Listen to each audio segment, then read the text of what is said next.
Maude Balayer, je travaille pour l'équipe Santé Format Pro et la revue du praticien DPC. Et nous avons le plaisir d'organiser cet événement avec NeuroExtrain. Et donc, ils vont présenter leur équipe d'experts. Je vous passe le... C'est tout bon. Je vous passe le... C'est tout bon. Oui, non, je me répète, merci beaucoup à tout le monde. Je crois qu'il y a beaucoup de kinés, quelques médecins également. Nathan, il va vous présenter juste après un petit peu toute l'équipe, comment va se dérouler la conférence. Ça s'était super bien passé à Lyon. Vous nous donnerez vos retours un petit peu après, pendant le cocktail dînatoire. Juste rapidement, il y aura plusieurs intervenants. Il y aura 3 présentations, 20 minutes à peu près. Et puis après, il y aura un temps d'échange, du coup, 10 minutes. On ne pourra pas faire trop de questions, mais si vous en avez, conservez-les, notez-les, et on pourra en discuter au moment du cocktail. D'accord ? Il y a aussi beaucoup de personnes en live. Je crois qu'il y a plus de 800 personnes en live. Donc merci à vous aussi en live. Vous n'hésitez pas, s'il y a des problèmes techniques ou quoi que ce soit, vous mettez des commentaires, et on essaiera de s'adapter au mieux. Ouais, donc bonjour. Là, ce soir, on a une grosse équipe avec nous. Donc, ça sera Arnaud Clavé, chirurgien, qui va débuter avec son intervention. Ensuite, on aura Dr Mebarki et Diego Goncalves qui viendront faire également leur présentation. Et ils sont accompagnés de Léonie Cambourg, donc, qui est une athlète française d'épreuves combinées. Voilà, je ne me trompe pas, d'heptathlon et de pentathlon, c'est ça ? Ok. Et pour terminer, on aura Nils Argenta, kinésithérapeute du sport, qui va finaliser la présentation également. Bon, je les laisserai se présenter un petit peu plus en profondeur quand ils vont vous parler. Donc, on va pouvoir commencer sans plus attendre. C'est parti. Arnaud. Parfait. Merci. Bonsoir tout le monde.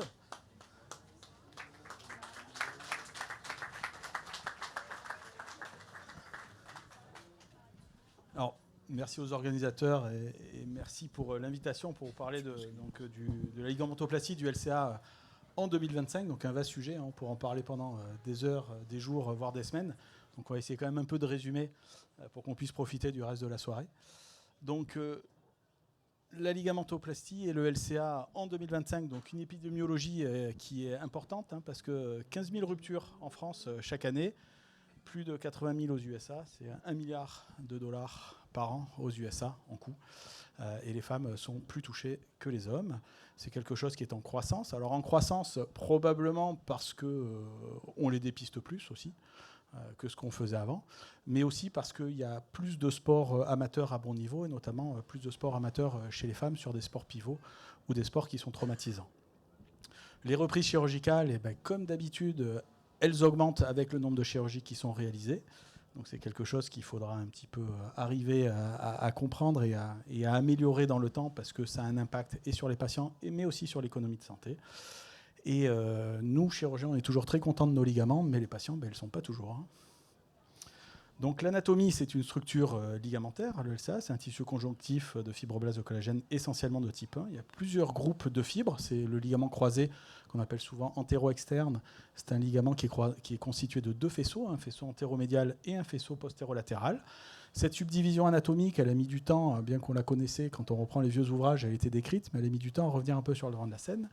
Et il faut surtout mettre en avant son rôle fonctionnel. Les 2 faisceaux ne vont pas avoir exactement la même fonction au cours de la flexion et de l'extension. Ça nous permet aussi de mettre en avant les notions de rupture partielle. Donc c'est un ligament qui est intra-articulaire, mais extra-synovial. Il fait entre 27 et 38 mm. Il y a des ABAC qui ont été décrits et qui correspondent. On sait que la longueur intra-articulaire dépend un peu de la taille des patients. Ça avait bien été décrit par une équipe bordelaise il y a déjà une petite vingtaine d'années de ça. Et il fait en moyenne 10 mm de diamètre chez les hommes. Au niveau du fémur, c'est une zone d'insertion de 2 cm² qui est concave en arrière et qui est oblique de 25 degrés par rapport à l'axe du fémur, dirigé en bas et en dedans. Ça aura son importance, on le verra plus tard. Au niveau du tibia, c'est une zone ovalaire qui est plus large, avec la sortie des 2 faisceaux, comme on voit sur le schéma, avec 2 faisceaux distincts, donc l'antéro-interne et le postéro, qui est un antéro-interne, donc l'antéromédial et le postéro-latéral. Et ça a donc un intérêt sur l'isométrie du LCA, puisque le LCA qui s'insère en arrière d'une zone qui est isométrique. Et nous, comme on fait essentiellement aujourd'hui du monofaisceau, ce qu'on va chercher, c'est à non pas le réinsérer forcément sur ces zones d'insertion anatomique, mais sur une zone isométrique pour qu'on ait une tension qui soit à peu près la même lorsque le ligament il parcourt tout son axe de flexion-extension du genou. Alors, cette isométrie, elle va avoir un effet protecteur en cas d'accident, bien évidemment. Au niveau des indications, les indications, elles sont bien codifiées quand même depuis maintenant un certain nombre d'années. Ça, c'était un travail qui avait été fait il y a quelques années avec le ménisque par l'équipe de Beaufils. Donc aujourd'hui, les indications qu'on va retenir principalement, c'est les patients jeunes, les patients qui font des sports pivot-contact ou les patients qui ont des métiers à risque. On va prendre un couvreur, par exemple, s'il a son genou qui se dérobe au 10e étage et qui tombe 10 étages plus bas, ça fait un peu désordre. Et, ou les patients qui, malgré une rééducation bien conduite, vont avoir une instabilité persistante.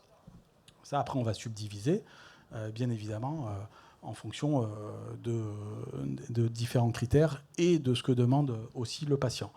Mais c'est vrai qu'un patient de 60 ans qui n'a pas d'instabilité et qui a un ligament croisé, il n'y a peut-être pas tellement d'intérêt à lui sauter dessus et à aller l'opérer. Au niveau de la rupture du LCA, cette rupture, elle peut se faire dans différentes zones qui ont été classifiées il y a plusieurs années de ça par Sherman, avec maintenant une classification qui est un petit peu modifiée, qui a son importance dans les indications opératoires. Quand on a un arrachement qui est proximal, qui correspond à un arrachement de l'anthèse fémorale, c'est un Sherman 1. Quand on a un arrachement dans le quart proximal, c'est un Sherman 2. Quand on a un arrachement qui est plutôt central ou distal, on va avoir les Sherman 3 et 4. Et après, on a les avulsions distales qui parfois correspondent aussi à des arrachements d'épines qu'on retrouve chez les patients plus jeunes. La plupart des traumas qu'on a et des patients qu'on prend en charge, ce sont des Sherman 3 ou des Sherman 4. Pourquoi est-ce que cette classification a un intérêt ? Parce qu'on a depuis quelques années, notamment sous l'égide d'un confrère américain, Grigory Difelic, un retour sur la scène un petit peu des sutures du ligament croisé. Ces sutures, sur les indications, seraient plutôt des indications pour du Sherman 1 ou 2. Ce qu'il y a de très important sur les traumas du ligament croisé, c'est la recherche des lésions associées. Ça fait partie des choses qui font la différence sur les résultats à court, moyen et long terme, que ce soit au niveau des ménisques, des rampes lésions ou des routes lésions, des ligaments collatéraux de manière générale. Généralement, c'est plutôt le collatéral médial et des points d'angle postéro-internes et externes. Lorsqu'on a un ligament croisé antérieur de rompu avec une lésion associée fraîche, notamment méniscale, on va plutôt avoir des prises en charge qui sont précoces, aux alentours de 3 à 6 semaines. Alors ça dépend bien évidemment de quand on voit le patient, quand il y a l'IRM qui est réalisé, des tas de paramètres. Mais c'est vrai qu'une lésion méniscale traumatique, non pas dégénérative, mais traumatique, c'est quelque chose qu'on va essayer d'opérer rapidement pour éviter d'avoir recours à la ménisectomie parce qu'on a l'anse de saut qui est luxée depuis 6 mois dans le genou et on ne peut rien y faire. Donc ce sont des indications plutôt de chirurgie rapide. Quand on est sur une lésion du croisé antérieur classique sans lésion méniscale associée, le délai de prise en charge moyen se situe aux alentours de 3 mois, le temps d'avoir tout le bilan complémentaire, d'effectuer une rééducation préopératoire adaptée pour éviter tous les arthrogenic muscle inhibition qu'on peut avoir en post-opératoire et de limiter les risques de lésions méniscales qu'on peut avoir plus tardivement, qui surviennent, en tout cas où le risque de survenue devient plus important quand on passe les 6 mois. Quand on a des ruptures Sherman 1 et Sherman 2 et qu'on est adepte de la suture méniscale, la littérature récente met en avant qu'il vaut mieux opérer sous 6 semaines, même s'il y a un papier qui vient de sortir, toujours de l'équipe de Difelic, qui montre que jusqu'à 3 mois, il n'y aurait pas de différence en termes de résultats. Mais bon, c'est un papier sur une équipe. Donc le principe, Sherman 1, Sherman 2, discuter la suture. Bon, ça reste, je crois qu'on n'est pas grand monde en France qui en fait de la suture, mais néanmoins, on a de plus en plus de papiers là-dessus. Donc c'est une notion à connaître, il faut s'y intéresser. Quand on a des lésions Sherman 2 ou plus, c'est clairement une ligamentoplastie, puisque le ligament ne va pas cicatriser, même si techniquement on peut le suturer. En tout cas, il ne cicatrisera pas. Donc le cahier des charges, c'est d'avoir un tendon de voisinage, une autogreffe, préférentiellement, qui soit suffisamment résistante pour permettre une mobilisation rapide de l'articulation et d'éviter tous les soucis qu'on peut avoir liés à l'immobilisation et à l'absence de rééducation précoce. Un système de fixation qui va tenir cette greffe, qui soit suffisamment solide pour permettre de résister aux contraintes mécaniques le temps que la greffe s'incorpore. Et une morbidité liée au prélèvement le plus faible possible. Et puis, si possible, un prélèvement qui soit simple à faire, parce qu'on a tous eu des gags lorsqu'on prélevait nos transplants. À noter qu'il y a certains pays où les allogreffes reviennent en force, parce qu'ils ont un accès à des allogreffes beaucoup plus faciles que nous en France et en Europe. Voire même, il y a des pays comme l'Australie, où, notamment chez les sportifs professionnels et de haut niveau, il y a un recours aux ligaments synthétiques qui est encore extrêmement important, ce qui, nous, a plutôt été abandonné dans les années 90-2000, alors qu'on a été, en France, plutôt les pionniers dans le domaine. On a tellement eu de gags avec que ça a été abandonné. D'ailleurs, pour la petite histoire, un des ligaments le plus utilisés, qui est le LARS, qui, au départ, était pour le laboratoire d'analyse et de recherche scientifique, qui est à Tilly-sur-Seine ou Tilly-sur-Marne, un truc comme ça, en France. Maintenant, c'est pour Ligament Augment Reconstruction System. Donc les techniques chirurgicales, comme je l'ai dit, ligamentoplastie par autogreffe. Alors différents types de greffes qu'on peut utiliser, le os-tendon-os avec le tendon patellaire notamment, les ischio-jambiers, le fascia lata ou le tendon quadricipital qui revient un peu à la mode et qui est plus utilisé maintenant. Les ligamentoplasties par greffe autre, hétérologue, xénogreffe, bon ça moi j'en ai pas vraiment entendu parler, ou les ligaments synthétiques, et la place de la suture.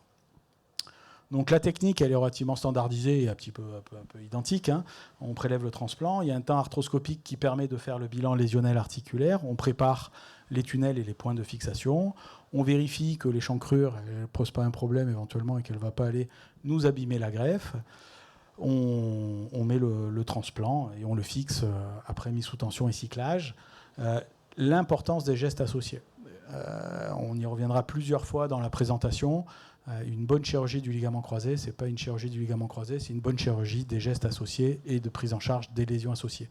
Aujourd'hui, le ligament croisé, ce n'est pas une chirurgie uniquement ligamentaire, c'est une chirurgie des lésions associées essentiellement, et c'est ça qui fait, dans l'immense majorité des cas, la différence de résultats à court, moyen et long terme.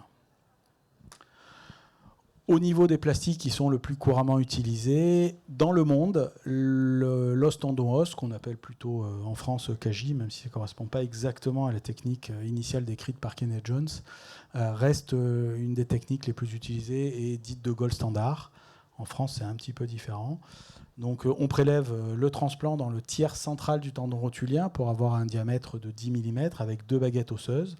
C'est une très bonne résistance initiale, notamment parce que ces baguettes osseuses ont le transplant fixé dessus. Donc on n'a pas à avoir lors de la cicatrisation un remodelage tendon-os, puisqu'il est déjà inclus dans le transplant.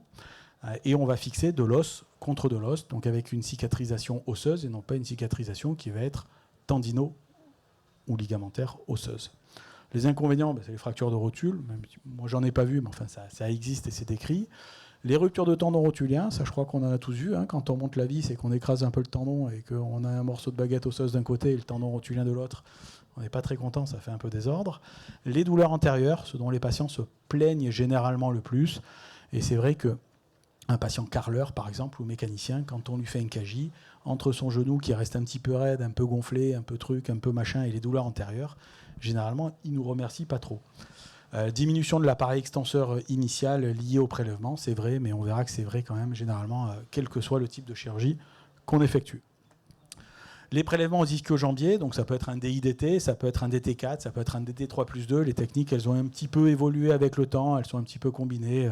Je crois qu'il faut avoir un peu tout ça dans son arsenal, garder les transplants pédiculés, les décrocher. Ça, il faut être capable de faire un petit peu tout en fonction du transplant qu'on récupère et de la situation technique qu'on a. L'avantage, ce sont des incisions qui sont assez courtes. On a une bonne résistance. On verra plus tard que les tendons en 4 brins, ça tient très bien. Quand on fait du DT4 en greffe courte, par exemple, ça nous laisse le DI pour faire les ligaments antérolatérales, pédiculés ou non, comme je l'ai dit. Et les modes de fixation, ils peuvent être variés et différents. Les inconvénients, c'est que c'est une fixation tendineuse indirecte. Donc il va falloir que lors de la cicatrisation, on ait une cicatrisation qui soit tendon-os. Donc ça demande plus de temps et plus de travail. Les ischio-jambiers, ce sont des ligaments qui sont protecteurs du tiroir antérieur. et qui sont donc localisés en insertion tibiale au niveau de la patte doigt. Donc quand on a une lésion associée par exemple du collatéral médial et qu'on prélève les ischio-jambiers, eh ben, on ne fait pas plaisir à notre ligament latéral interne. D'autre part, en fonction des modes de fixation, on aurait des élargissements des tunnels tibiaux qui pourraient être jusqu'à 2 fois plus fréquents qu'avec une greffe os-tendon-os.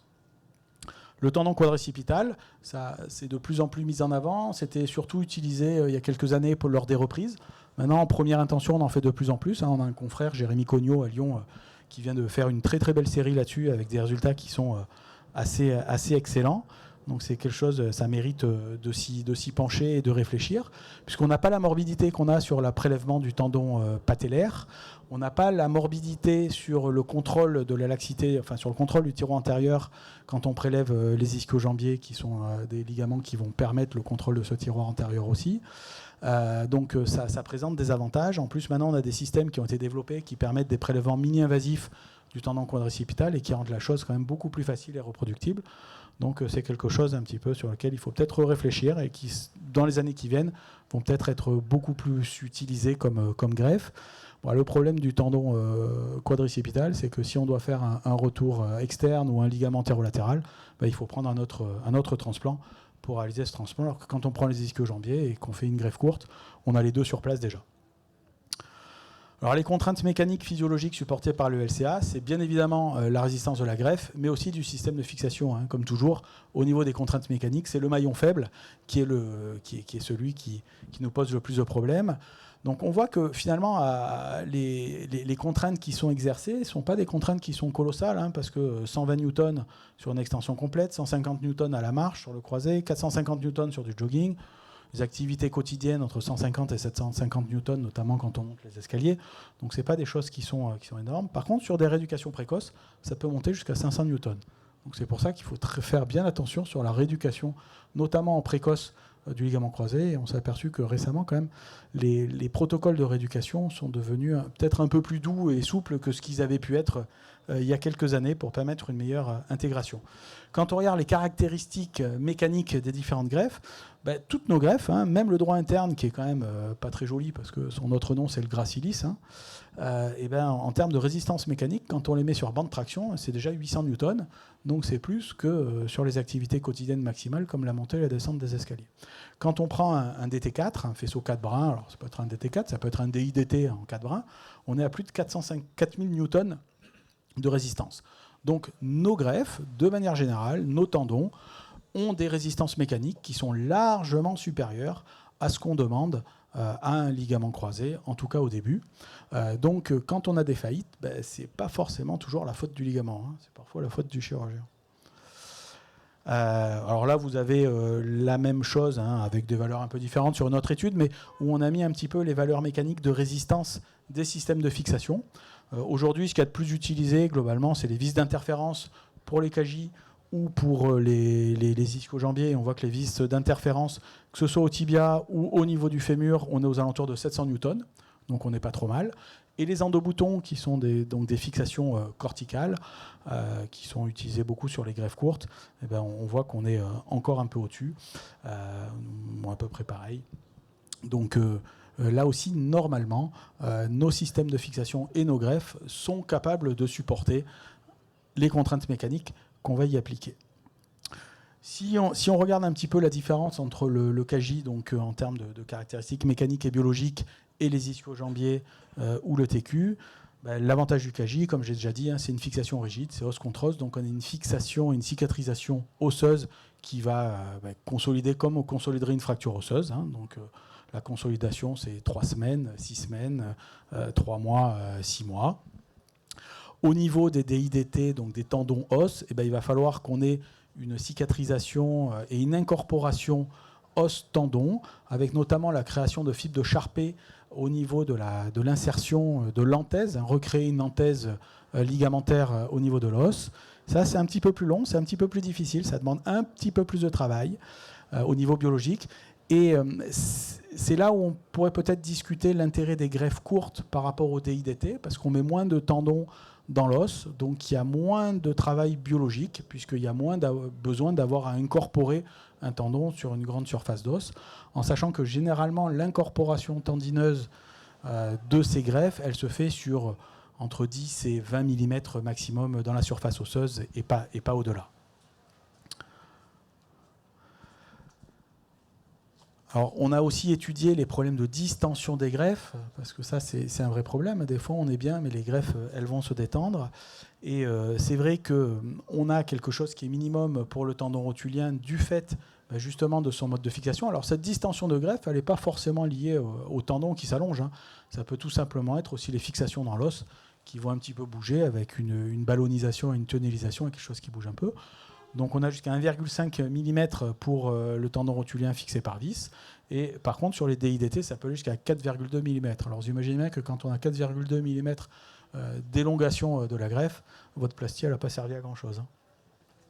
Donc c'est pour ça qu'aujourd'hui, les greffes, de toute façon, elles sont toujours cyclées avant un serrage final, notamment quand on fait des greffes courtes.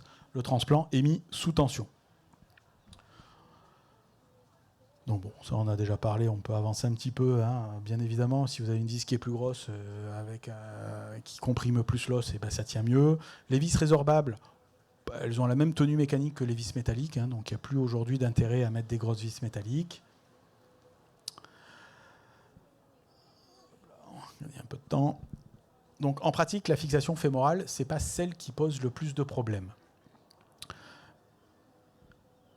Sur l'élongation. Ça peut poser des problèmes au niveau de la chirurgie quand on n'arrive pas à retrouver le tunnel et à mettre sa vis ou à passer son transplant.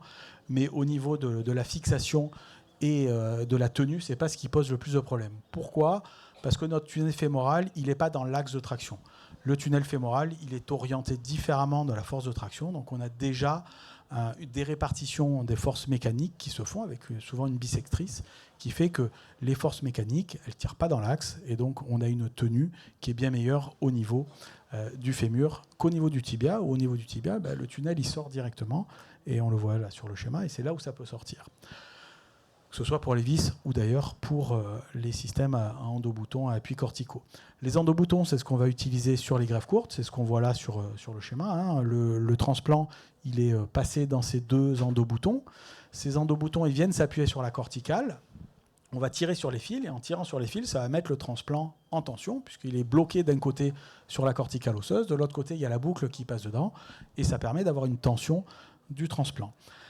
L'avantage de ces endoboutons, on a vu, c'est un petit peu plus mini-invasif, ça permet de faire des greffes courtes, on laisse moins de matériel, mais on a une bonne résistance mécanique, parce que sur banc, on est à plus de 800 newtons, donc ça tient bien.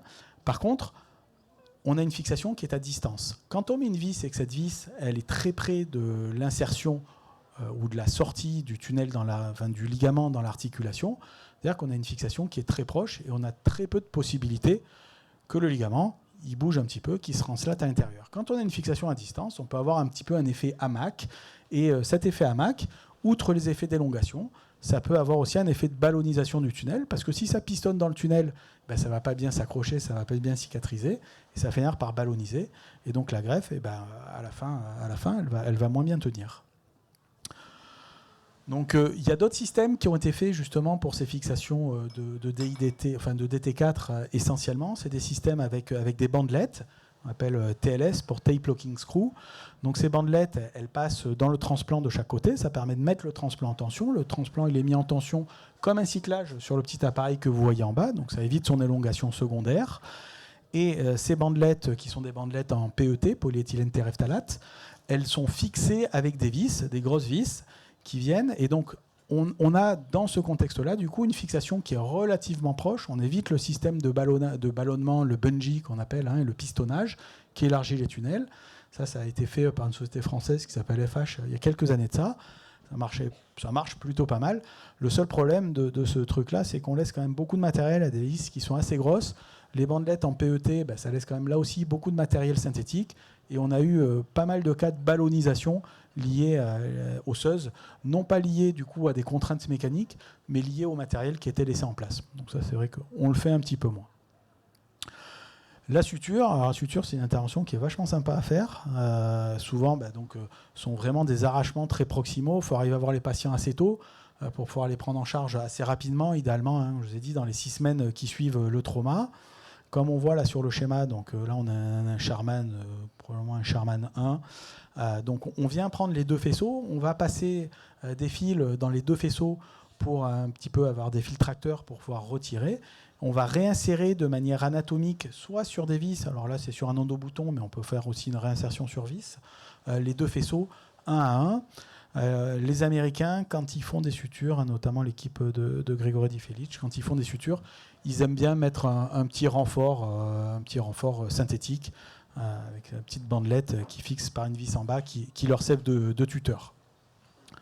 Alors, il y a des études qui sortent de plus en plus, notamment par cette équipe américaine, qui a des résultats qui sont satisfaisants, même si, quand on regarde les méta-analyses, peut-être des équipes aussi moins habituées et moins douées, on garde quand même des taux de révision qui sont un peu plus importants que sur nos ligamentoplasties standards. Alors, quelle que soit la greffe qu'on prend, de toute façon, on n'arrive pas à reproduire le caractère natif du ligament croisé pour plusieurs raisons. D'abord, la structure du transplant qu'on utilise. Et deuxièmement, le fait que on a deux faisceaux et on n'en fait qu'un seul en essayant d'être le plus isométrique possible. Donc aujourd'hui, on a fait beaucoup de progrès, on sait beaucoup mieux faire. Le transplant, la prise du transplant ou le transplant, je crois qu'il n'y a pas un transplant qui est meilleur qu'un autre. Il faut savoir utiliser le transplant qui correspond au patient en fonction de la situation et en fonction notamment des lésions associées. Alors, je suis pas mal en retard, donc on va un peu accélérer et passer des choses, mais un point focus sur le ligament antérolatéral. Je crois que c'est la chose vraiment aujourd'hui la plus importante, et peut-être s'il y a quelque chose qu'il faut retenir aujourd'hui, c'est ça. Le ligament antérolatéral, c'est une structure anatomique qui est décrite quand même depuis assez longtemps, puisqu'elle avait été déjà décrite, pas dans sa forme actuelle, par Paul II, un chirurgien de la fin du 19e siècle. Et c'est vrai que les diagnostics de rupture du ligament croisé à la radio se faisaient il y a longtemps sur la fameuse fracture de second, qui est en fait l'arrachement osseux de l'anthèse de ce ligament antérolatéral au niveau du tibia. Ça a été redécrit par mon co-interne Jean-Philippe Vincent en 2012 lors de son passage chez Philippe Néret, puis par l'équipe de Claes en Belgique un petit peu après. Ce ligament antérolatéral, il a un rôle biomécanique hyper important dans le contrôle de la rotation du tibia. Le LCA a deux rôles, un rôle de contrôle de la translation, mais aussi un petit rôle de contrôle de la rotation. C'est le ressaut qu'on teste cliniquement. Mais comme il est au centre du genou, quelque chose qui est au centre, il a beau avoir une orientation qui n'est pas complètement verticale, néanmoins, comme il est au centre, il n'a pas d'effet de bras de levier. Donc s'il n'a pas d'effet de bras de levier, il est moins puissant que quelque chose qui sera en latéral, d'un côté ou de l'autre, pour le contrôle de la rotation.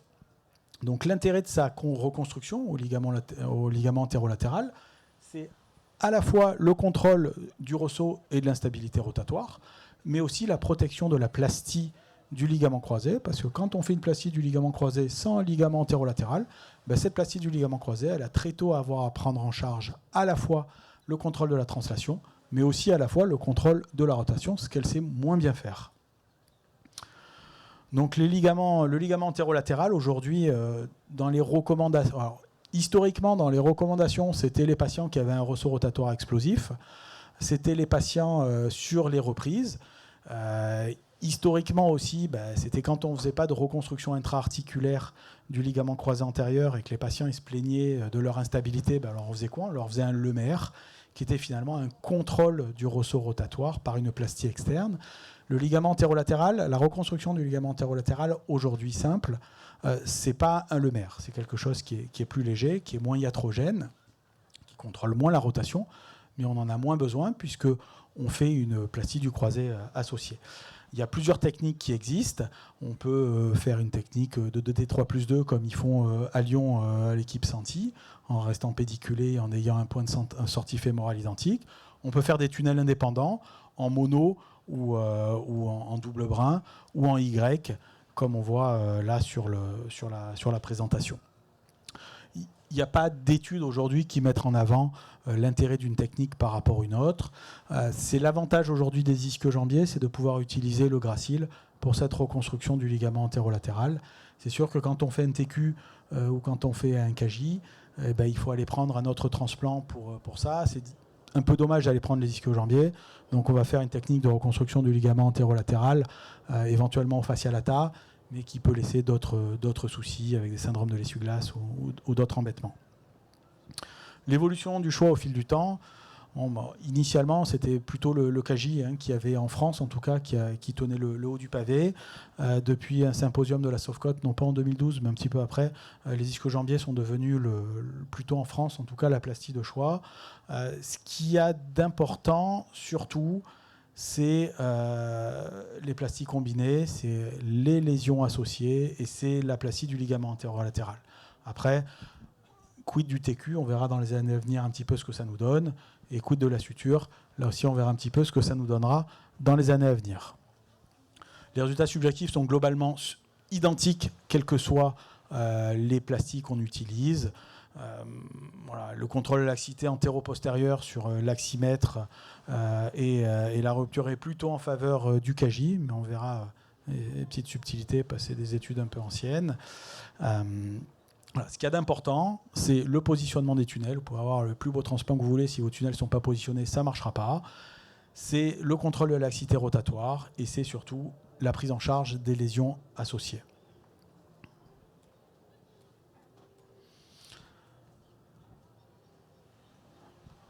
Alors, on va venir là-dessus parce que ça reprend un petit peu près la même chose. Donc ça, c'est une étude de l'équipe de Santi, de Bertrand Sonnery côté, qui aujourd'hui en France et en Europe qui publie le plus là-dessus et qui ont une des plus grosses expériences.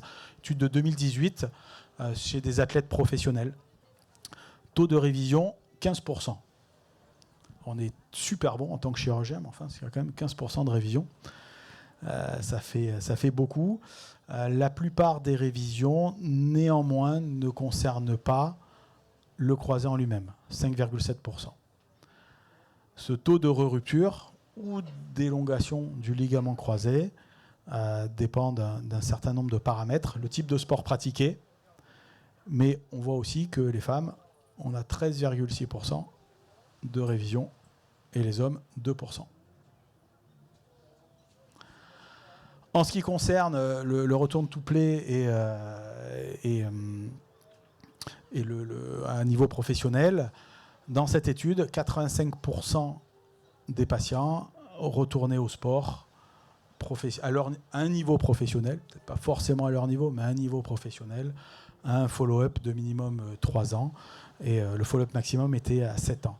Par contre, à 7 ans de suivi, on avait 22% des patients qui avaient arrêté leur activité sportive, un certain nombre dû à l'âge, mais on en avait 6,5% à cause de blessures autres.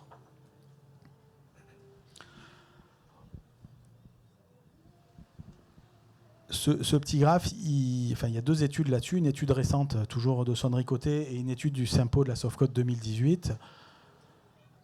Le KJ, c'est pour ça qu'on reprend le chiffre de tout à l'heure, 2,5 fois plus de re-rupture qu'un DT4 plus LAL. Donc le KJ, qui était la greffe historique qui tenait le mieux, qui avait le moins de re-rupture, en tout cas, sur cette étude de la JSM en 2017, il y a 2,5 fois plus de re-rupture qu'un DT4 avec un LAL. Et un DT4 seul, c'est 1,5 fois plus qu'un DT4 avec un LAL. Sur la dernière étude, qui est de 2021, toujours dans la JSM, une reconstruction isolée du croisé versus une reconstruction avec un LAL, c'est jusqu'à 5 fois plus de re-rupture. Donc en conclusion, le choix de la greffe et de la fixation, il n'y a pas de greffe qui soit vraiment extraordinairement mieux qu'une autre. On voit qu'en termes biomécaniques, elles sont toutes de qualité, condition qu'on les utilise à bon escient. Si vous avez un plan interne, vous n'allez pas utiliser les ischio-jambiers parce que c'est déstabilisant et ce n'est pas une bonne idée. Au niveau des méthodes de fixation, elles sont toutes normalement suffisamment fortes pour permettre une fixation de qualité. Donc là aussi, ce n'est pas un souci. Il faut les utiliser là aussi à bon escient. Ce qu'il y a d'important, c'est le bilan lésionnel associé, c'est la recherche systématique et la réparation au possible des lésions méniscales, des rampes lésions et des routes lésions. L'intérêt du LAL aujourd'hui, je crois qu'il ne se discute plus au vu des dernières études. Avant, le LAL, on le réservait aux reprises aux gens qui avaient une instabilité rotatoire, un ressort rotatoire explosif. ou aux patients très jeunes. Aujourd'hui, le LAL, c'est pour tout le monde ou quasiment tout le monde. Au vu des dernières études, il ne devrait presque plus y avoir de ligamentoplastie du croisé sans LAL. La place de la suture, alors bon, moi j'en fais un peu, j'aime bien, je trouve ça sympa comme chirurgie, mais voilà, ça reste à discuter. Il faudra voir un peu dans le futur réellement ce que ça donne. Je vous remercie.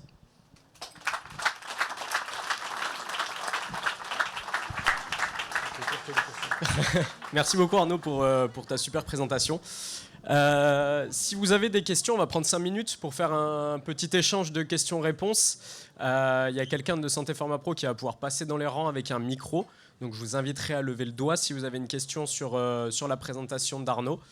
Et je m'excuse par avance, on va prendre que 5 minutes. Si jamais quelqu'un a une question, malheureusement, il faut la garder en tête et on pourra en parler après au cocktail dînatoire ensemble. Donc est-ce qu'il y a des questions sur cette présentation ? Vous levez le doigt, n'hésitez pas, on passera rapidement dans les rangs. Ouais. Monsieur. Okay.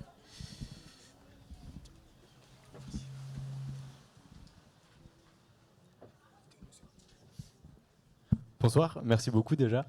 Ensuite, je voulais savoir, vous n'avez pas parlé des opérations type Samba en reconstruction de LCA. Est-ce que c'est à jour dans les recommandations actuelles ? Est-ce que c'est intéressant ? Si, c'est ce que j'ai mis avec les ischio-jambiers. Hein. C'est avec les DIDT, DT4, DT3+2. C'est toutes les variantes qu'on peut avoir aux ischio-jambiers. Quand je disais avec notamment les variantes pédiculées, ça reste toujours d'actualité. Alors, c'était Lyon qui avait promu ça il y a quelques années de ça. Ils en font moins. Pourquoi ? J'ai pas la réponse. Moi, j'aimais bien. Après, la chose qui me paraissait toujours un petit peu bizarre, là, c'est qu'on le laissait bien pédiculer, on était content, puis on venait lui mettre une grosse vis dessus. Voilà, mettre une grosse vis sur un transplant, sur un tendon, ça fait jamais super plaisir. Mais oui, Samba, c'est toujours d'actualité. Ça fait partie des. C'est super technique. Hein. Ok. D'autres questions ? Allez-y, ou sinon, n'hésitez pas, en tout cas, si vous avez une question. Arnaud, tout à l'heure au cocktail, hein, sinon. Hein. Arnaud est clair, normalement, donc il n'y a pas de problème. Ok, bon. Eh ben, on va passer à la suite. Merci beaucoup. Merci Arnaud, encore. Et si jamais il y en a au fond qui n'ont pas de place, il y a une banquette qui est disponible ici, si vous voulez vous rapprocher. Donc voilà, n'hésitez pas en tout cas.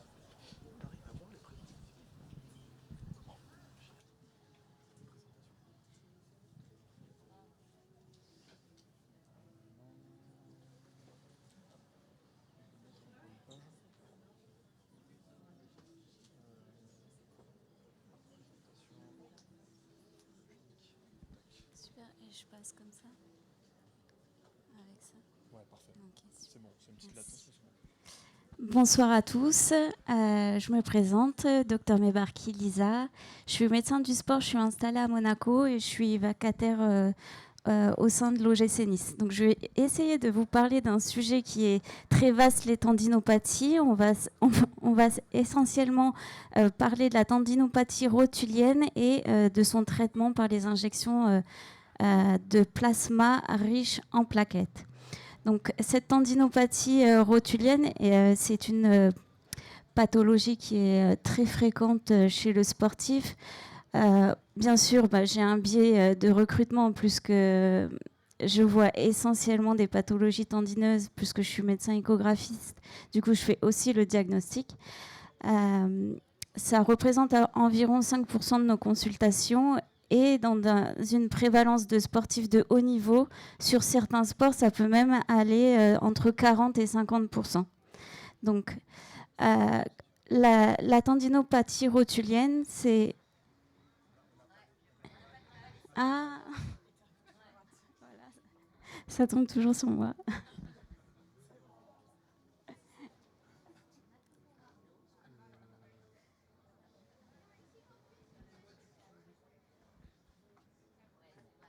C'est bon ?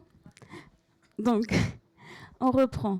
Donc, il faut vraiment parler de tendinopathie, le terme à proprement parler, parce qu'il y a plusieurs stades dans la tendinopathie. et on a surtout une inflammation, une dégénérescence chronique du tendon en fonction de l'évolution de la pathologie. Donc, elle survient souvent chez des patients qui font une surcharge biomécanique dans son sport, avec des douleurs antérieures sur la pointe de la rotule. Et les patients, ils nous décrivent souvent des douleurs nocturnes. Vraiment, ils ont vraiment, quand c'est une phase très chronique, vraiment cette douleur inflammatoire la nuit. Et elle augmente, on va dire, lorsqu'on a des réceptions de sauts, des décélérations et des autres positions qui vont faire que ça va accentuer les douleurs.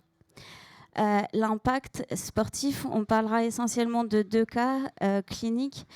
C'est vraiment la diminution de la performance physique. On a vraiment un gros impact sur l'activité du sportif qui implique par exemple des forces très explosives, des impulsions, des changements de direction. La tendinopathie, il y a plein de facteurs. On peut rechercher des signes de fatigue chronique, des dysbalances au niveau du microbiote. On peut aller dans plein de divers sujets. On peut aussi rechercher tout ce qui va être trouble au niveau de la dentition, de la posture. Et on essayera essentiellement de rechercher quelques facteurs de risque biomécaniques au niveau du genou qui vont modifier l'impact sur le tendon rotulien avec les dysplasies de trochlée, les syndromes fémoro-patellaires associés avec des chondromalacies débutantes et aussi la bascule de rotule qui bien sûr va engendrer une malformation et une traction accrue au niveau du tendon rotulien.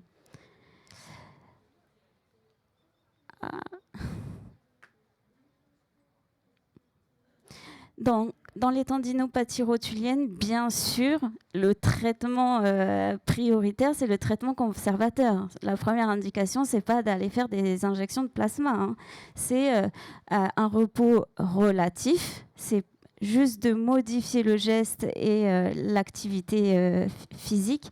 Et bien entendu, la prescription première, ça va être la physiothérapie avec un protocole qui va être correctement mené sur au moins 12 semaines avec l'introduction d'exercices d'isométrique, de travail excentrique. Et après, bien sûr, je pense que beaucoup d'entre eux utilisent la thérapie avec de nouvelles machines, les ondes de choc. Si le patient arrive de manière précocement, c'est vrai que 5 séances d'ondes de choc, c'est très prometteur dans l'évolution de la tendinopathie si on la prend de manière aiguë. La técarthérapie, la laser thérapie, tout ce qui va faire que ça va diminuer le processus inflammatoire et stopper cette dégénérescence tendineuse. Et sur le plan de la pharmacologie, les anti-inflammatoires non stéroïdiens, les injections de cortisone, vraiment, il faut les limiter. Moi, je n'en fais clairement plus du tout dans les tendinopathies. La seule indication qui pourrait être faite, c'est dans les bursites rétro-patellaires et infrapatellaires sur des douleurs qui se chronicisent, mais vraiment avec parcimonie. Les compléments alimentaires, moi, j'avoue que je prescris facilement à mes patients des supplémentations en silicium, en collagène, avec différentes classes de collagène pour les tendons et les articulations. Voilà. L'introduction au PRP, ce que je pratique dans mon quotidien, donc c'est un prélèvement qui est fait au cabinet avec une prise de sang. On recueille 2 ml de plasma riche en plaquettes qui s'obtient après centrifugation dans la machine de 5 minutes. Le mécanisme de traitement, c'est en fait des protéines qui vont surtout avoir un rôle. Alors pour moi, le message que j'aimerais faire passer, c'est vraiment que c'est un rôle anti-œdémateux et anti-inflammatoire avant un processus régénérateur de tissu ou de cartilage, parce qu'on peut aussi utiliser le PRP en intra-articulaire. Donc l'avantage, c'est que c'est un produit qui est autologue, il est sans risque de rejet, d'accord.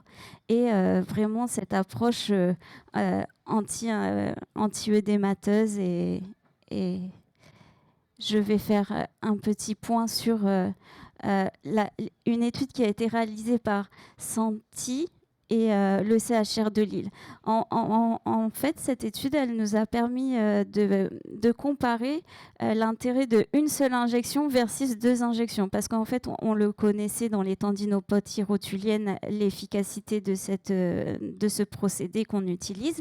Mais des fois, on se retrouve avec des patients qui, au bout d'une injection, ils sont un peu déçus ou l'efficacité, elle n'est pas ce qu'on aurait espéré.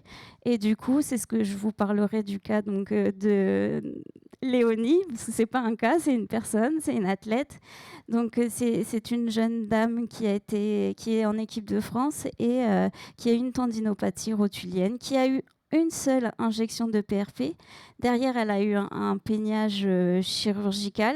Et finalement, pour revenir à un protocole de PRP, peut-être on aurait pu se poser la question qu'une seule injection, ça n'a pas été suffisant dans son cas. Parce que je vous montrerai les images ensuite. Donc, dans cette étude, qu'est-ce qu'ils ont fait? Ils ont pris des patients qui, bien sûr, avaient fait leurs 3 mois de traitement conservateur avec une confirmation à l'imagerie, donc ici à l'IRM. Ils ont pris 40 sportifs, dont la moyenne d'âge est quand même assez jeune, 24 ans. Et ils ont fait une répartition entre un groupe, une seule injection, et l'autre groupe, 2 injections. Et les sports, c'est toujours des sports de réception, de saut en général, plus les sports de course à pied associés. Donc l'injection de PRP, donc le prélèvement, on le fait, moi je le fais seul au cabinet. Il y a des gens qui ont des assistantes, ils demandent à leur infirmière de faire le prélèvement, de le mettre dans la centrifugeuse. On recueille les 2 millilitres et après on le réinjecte. Alors le mieux, c'est quand même sous guidage échographique parce que ça nous permet de visualiser la fissure et de voir aussi les fibres se distendre lorsqu'on injecte le produit. Le PRP, c'est pas très sympathique, c'est un peu douloureux quand même. Et pour maîtriser le geste, avec les années qui passent, ça va faire 10 ans que je commence à en pratiquer, plus l'injection, elle est lente et de manière en échange avec le patient, moins c'est douloureux. C'est-à-dire que maintenant, ils ont même fait des stylos d'injection pour qu'on puisse doser la vitesse d'injection du plasma. Bon, c'est des stylos qui sont très chers, bien sûr. Je n'en ai pas encore un, mais c'est dans mes objectifs. Voilà. Le repos initial, ils avaient fait un repos initial de 2 semaines. En pratique courante, c'est un repos qui est relatif. C'est reprise de la marche immédiate. Il n'y avait pas de décharge, mais c'était en tout cas un repos sportif. Et ensuite, ils ont fait un programme de rééducation. Donc, les scores utilisés, donc il y a un score spécifique, retour au sport, assessment spécifique à la patella, bien sûr le VA, et une échelle de retour à l'activité sportive. Donc, c'est sûr que c'est pas la même chose, un retour à aller faire son 5 km le dimanche et un retour en compétition et un retour en compétition avec les performances souhaitées à l'avenir. Donc ils ont comparé donc, ces 2 injections, une seule et 2 injections. Et en fait, on s'est aperçu qu'avec une injection, le VA, elle était réduite à 3,6 et comparativement à 1 avec 2 injections de PRP. Et l'échelle de retour à la compétition de haut niveau passait à 8, donc quasiment le maximum de cette échelle. Donc on s'est aperçu que ces 2 injections consécutives apportaient vraiment une vraie amélioration significative. Les limites de cette étude, c'était le suivi d'imagerie, parce que mine de rien, ils les ont suivis à 2 semaines, 2 mois et 2 ans. Donc c'était quand même un suivi qui était très long, mais il n'y a pas forcément eu d'imagerie qui avait été faite à 2 mois, à 2 ans. Enfin voilà, il n'y avait pas forcément cette imagerie, mais dans les cas cliniques, on va pouvoir exposer ce qu'on a réalisé au cabinet. Donc le cas de Léonie, on a fait 3 injections de PRP à 15 jours d'intervalle. Et je vais vous présenter à l'inverse une danseuse, donc une artiste. Mais c'est des vrais sportifs de haut niveau qui s'entraînent beaucoup d'heures. Et elle, on lui a fait une seule injection. Donc si on regarde les images, donc ça c'est le cas de notre danseuse de ballet. Donc, vous pouvez voir sur l'échographie donc, une prise de Doppler énergie. Je ne vois pas, alors je regarde vraiment l'image. Une prise de Doppler énergie qui est assez diffuse, vraiment sur l'anthèse du tendon. Donc là, on a une coupe sagittale avec donc, toujours la pointe de la rotule, des petites micro-lésions au niveau... je ne sais pas si je peux... Non, ça ne marche pas. Vraiment cet aspect inflammatoire, donc c'est ce Doppler qu'on peut mettre au niveau du tendon. Et après une seule injection, on retrouve, vous voyez, l'aspect du tendon, il est beaucoup moins hypoéchogène dans cette partie. Et vraiment, on a remis la boîte à Doppler avec l'absence de Doppler énergie. Donc ça, c'était à 4 semaines après une seule injection de plasma. Et avec, bien sûr, une reprise de ses activités, de la danse, parce qu'elle, c'est son travail. Donc quand elle ne danse pas, elle doit être en arrêt de travail. Donc c'est pas la même chose que le sport en pratique. Et le cas de Léonie, donc première IRM avec, bon, on voit bien sur cette coupe-ci, parce que je crois que sur le PDF, on a un hypersignal avec, donc elle avait un clivage associé, un clivage tendineux ici, sur la pointe de la rotule. Et vous voyez la partie, j'ai pas bien mis l'image, où on voit vraiment cette déhiscence du tendon, cet aspect chronique et hypertrophié inflammatoire du tendon. Et le contrôle IRM, bon, là on l'a fait quasiment à 6 mois.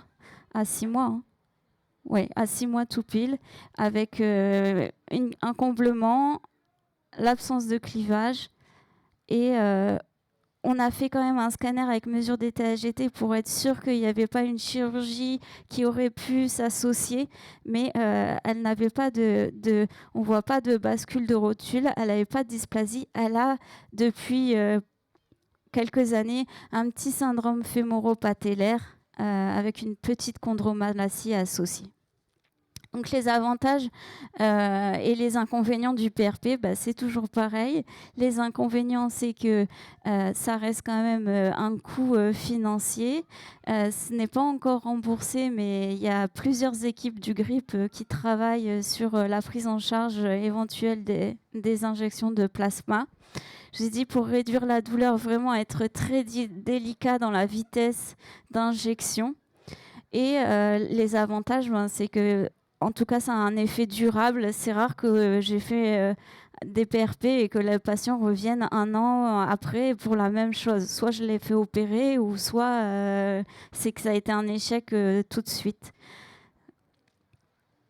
Et les contre-indications, donc le groupe du GRIP, on a travaillé sur des contre-indications formelles à respecter. Vraiment, c'est les troubles de la coagulation, parce que du coup, ça sera beaucoup moins efficace. Les infections actives, bien sûr, un patient qui vient, qui a de la fièvre, où on ne fait pas d'injection. Et les néoplasies en cours de traitement. Voilà. Donc, les perspectives et cette conclusion, en fait, les messages que j'aurais aimé que vous reteniez, c'est que c'est pas forcément on a fait un PRP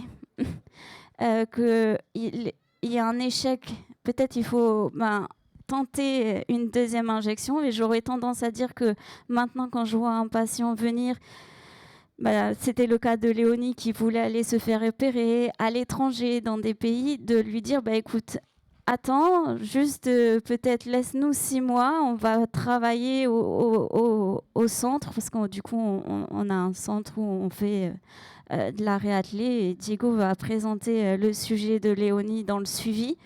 Je lui ai dit, laisse-nous juste 6 mois. De toute façon, si tu veux te faire opérer ou que ta saison, tu ne fais pas les Jeux Olympiques, donc elle n'avait pas fait les Jeux Olympiques de 2024. Même si tu veux te préparer pour 2028, on peut se laisser 6 mois de temps. Donc, voilà.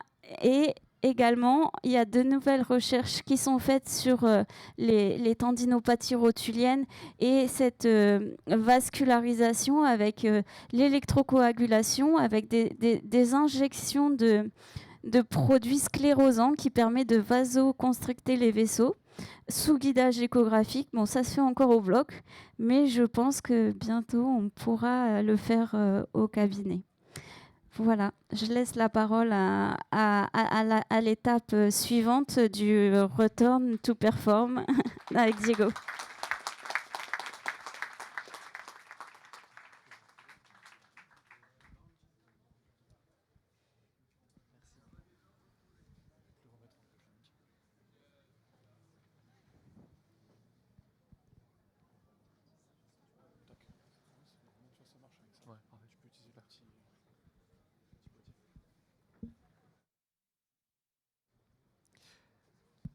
Bonsoir à tous, merci pour l'invitation. Ravi de pouvoir échanger sur ce sujet qui me tient à cœur, le retour à la performance, le retour au sport. Je suis préparateur physique de formation. J'ai obtenu mon master STAPS à Lyon en étant stagiaire à la clinique Paul Santi. Donc du coup, depuis 15 ans, je fais principalement de la réathlétisation. J'ai travaillé 12 ans sur l'équipe pro de basket de l'AS Monaco où le principal objectif, c'est de laisser les joueurs sur le terrain et en forme et ou de les ramener le plus vite possible. Je suis actuellement sur les balais de Monte-Carlo et ou avec Lisa sur du sportif en consulting.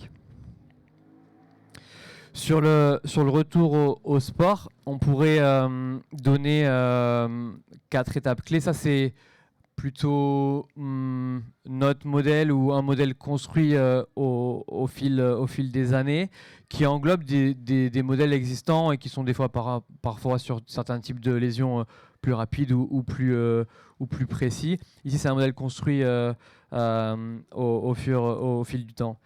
On aurait 4 étapes spécifiques. La première qui est basée sur le travail du tissu lésé. La seconde, un travail qui peut s'orienter entre un travail analytique ou fonctionnel et on pourrait faire des choix d'aller sur un ou l'autre en fonction du contexte et du temps qu'on aurait à disposition. Une troisième étape qui serait sur la préparation au retour au sport, au retour à l'entraînement et qui demanderait une intensité supérieure aux étapes précédentes et une étape 4 qui serait spécifique à la reprise de la course et au réentraînement. Sur l'étape 1, juste avant d'aller là-dedans, c'est ce modèle-là qui paraît scindé en termes d'étapes. Il faudrait peut-être le voir sur quelque chose qui ressemble plus à un tourbillon où les 4 étapes démarreraient presque simultanément, en tout cas dans l'idée, et arriveraient à terme ensemble à échéance au retour au sport, plus que des choses vraiment scindées. Au-delà de ces étapes, il y a quand même des choses qui nous guident. Donc les étapes, on les suit au quotidien. Il y a quand même des marqueurs clés qui nous guident, comme la capacité à pouvoir retravailler sur toutes les amplitudes ou des niveaux de force égales, etc. Je pense que c'est une slide qui est à la fin. Si on part sur l'étape 1, on peut diviser le travail tissulaire en 4 ou même en 2. Quelque chose qui ressemble à un travail spécifique à la qualité du tissu ou à l'architecture du tissu. cette étape-là, elle est guidée, demandée par le corps médical et elle est aussi bien évidemment, j'en parle pas aujourd'hui, mais fait par le physio sur table avec les soins et choses comme ça. Nous, on va être complémentaires au niveau de la qualité du tissu. On va commencer à travailler en isométrie de la course moyenne vers la course externe, puis ensuite en excentrique. Cette étape-là, elle est plutôt, je dirais, guidée, et on parlerait d'isométrie ou d'excentrique sous-maximale. Au-delà de ça, dans cette première phase de travail de l'architecture et de la qualité du tissu, on va préparer les étapes d'après qui sont un peu plus dynamiques et proches de l'activité. On serait sur un maintien de travail et d'élasticité. Donc si sur le premier point, on veut aller à la course, de la course moyenne à la course externe, on veut imposer des contraintes de plus en plus importantes, on va aussi essayer de garder ici un travail d'élasticité musculaire sur des activités de contraction et de relâchement. On le démarre rapidement. Bien évidemment, là on parle que du tissu lisé et on guide la réathlétisation avec des checkpoints, et on n'a pas de douleur pendant, pas de douleur après, on suit ça au quotidien. À l'opposé du travail de qualité, il y aurait le travail qui commencerait de capacité des tissus lésés. Donc ce sont des méthodes un peu plus avancées et on appellerait ça des méthodes comme l'excentrique quasi-isométrique. On apporte plus de contraintes, on veut que le tissu lésé puisse absorber plus de charge. Ça serait le point 3. Et le point 4, on irait du lent vers le rapide. On aurait des méthodes comme l'overspeed, des méthodes comme catch, et on s'arrête au niveau de la course externe, des choses comme ça. Je pense qu'il y a des petites vidéos après. Si on passe à l'étape 2, on serait sur un travail aussi modulé en 4 parties. Un travail conventionnel qu'on peut laisser au staff technique quand on collabore, comme c'est dans le cas dans Léonie. Donc tout ce qui peut être fait sans aggraver ou sans mettre en péril notre process, on peut laisser. Un travail plus conventionnel de type musculation. Dans le travail articulaire, on ferait le lien avec un bilan, un screening initial, c'est-à-dire que sur le tendon rotulien, on peut imaginer que ça peut être la hanche qui soit dysfonctionnelle ou le pied, et par rapport à une évaluation complète, on pourrait mettre un travail très précis, par exemple sur un travail de rotateur externe, où on mettrait vraiment un protocole en place, et ça prend sens dans cette étape-là de le démarrer. Pour le travail proprioceptif, c'est plutôt, c'est pas de l'équilibre ou des choses comme ça, c'est plutôt remettre le corps en mouvement et donner des stimulations variées pour préparer la reprise du sport. J'ai aussi noté l'importance pour moi dans la phase de réactivation de l'apport de l'entraînement sous flux sanguin restreint, parce que du coup dans ce cas-là, on l'utilise sur Léonie pour récupérer des ratios de force qu'on aurait perdus, mais si ce n'est pas le cas, on l'utiliserait aussi pour aider à limiter la perte cardiovasculaire ou d'autres choses comme ça.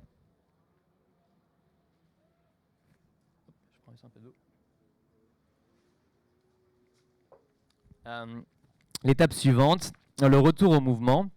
Du coup, pareil, 4 petits points. Donc il peut être amorcé dès le départ. Ce serait bouger sur tous les plans de mouvement et pouvoir proposer quelque chose de spécifique à l'activité, qui est peut-être plus simple à mettre en place sur un athlète, sur des courses droites, etc., qui est peut-être plus complexe sur un danseur. Du coup, on peut aussi faire appel au staff technique ou au chorégraphe pour mettre du mouvement, bien évidemment en contrôlant tout ce qui est capable, tout ce qu'on peut mettre dans cette phase où on est actuellement. L'agilité, plutôt pour regrouper le travail de pied, ou plutôt pour regrouper tout ce qui est la pliométrie basse et pouvoir préparer la suite, mais pouvoir vite introduire quelque chose qui est plutôt avec une volonté d'être rapide dès le début. Par exemple, c'est toujours difficile ou avec beaucoup d'appréhension de commencer par un saut, mais finalement on voit que ça se passe bien et on peut le guider et amorcer et gagner un petit peu de temps sur les phases suivantes. Dans cette phase-là, il y a aussi une phase qui me paraît très importante, c'est celle qui se rapproche de la notion de transfert, parce que pour l'instant, à part parler de mouvement du tissu cicatriciel ou de limiter et de vouloir récupérer les ratios de force, etc., il manque un lien entre sprinter à fond, sauter à fond et l'aspect réathlétisation ou le départ. Et du coup, dans cette étape-là, on serait sur des choses qui s'approchent beaucoup de l'activité, comme une rigidité de la cheville, une stabilité au niveau de la hanche, et ce sont des choses qu'on passe du temps et qu'on espère améliorer à la reprise du sport. Bien évidemment, on ne parle pas du reste, mais ça paraît une part importante, le conditioning, le travail du haut du corps ou le travail de gainage qu'on peut aussi dédier au staff technique. Sur la dernière étape, on serait, pareil, encore sur 4 points différents. On serait sur le premier, le retour à la force spécifique. Ce sont des travaux d'Alex Natera. Ici, c'est aussi un checkpoint, c'est-à-dire qu'avant de pouvoir reprendre la course ou le footing, on voudrait qu'on ait à des niveaux spécifiques, en genoux, en cheville, des niveaux de force suffisants, un impact au sol important. Et ça, sur un travail, par exemple même lésionnel du mollet, on commencerait dès le début de la rééducation avec des intensités modérées et on le montrait de façon complémentaire et graduelle pour pouvoir arriver en fin de réathlé et avoir des résultats égaux entre membres sains et membres lésés, et où on pourrait les comparer par rapport à une norme. Sur le point 2, le travail spécifique de reprise, c'est ce qui ressemble à bouger dans les 3 plans de mouvement, et c'est pareil, on peut le dédier au staff technique et ou l'intégrer. Sur la reprise de la course, on a la volonté de pouvoir être plutôt qualitatif que quantitatif, c'est-à-dire que avant d'autoriser un footing, j'aimerais qu'on puisse avoir passé du temps à pousser un sled, un chariot, mettre de l'impact au sol sur le plan horizontal, qu'on aurait pu passer du temps à travailler dans les escaliers et ou après démarrer par des accélérations progressives. Le dernier point important serait le travail pliométrique, dans le sens où il ne faudrait pas oublier de pouvoir accélérer et décélérer dans les 3 points de mouvement. La plio prend sa place là sur différents thèmes, que ce soit la plio basse, la plio moyenne, la plio explosive ou la plio profonde. Tout dépend du cas et du contexte du patient. Du coup, c'était cette diapo que je parlais au départ, c'est-à-dire que pour pouvoir arriver au retour terrain, on aimerait pouvoir être sûr que dans toute l'amplitude, dans toute la course, on ait la capacité à y aller. Par exemple, au cas de Léonie sur un tendon, par exemple, se fixer la capacité à pouvoir faire un pistol squat complet, qu'on ait un même niveau de force dans l'amplitude sur le membre sain par rapport au membre lésé. Donc c'est ce qui nous guide au départ de la réalisation. On a un point 2, c'est ce que je disais, la force musculaire équilibrée. C'est plutôt trouver les points d'entrée autres que le tissu lésionnel, une hanche, une cheville. Et par rapport à un testing, je ne sais pas si ça s'affichera après, mais pouvoir mettre vraiment un plan de travail sur des points autres qui pourraient nous aider au retour au sport. La force maximale spécifique à la course, être sûr qu'on puisse, avant de reprendre, être capable de ne pas avoir de différence et de pouvoir appuyer fort au sol. Et le dernier point, la phase actuelle, ce serait de pouvoir être capable sur des tests de saut, d'avoir dans différents types de données, être capable dans la phase de décélération et de propulsion, d'avoir aucune ou peu de différence entre les 2 membres. Ça, on délègue aussi aux sport scientists qui nous aident à choisir les bonnes données en fonction de la lésion et des avancées actuelles sur ces choses-là.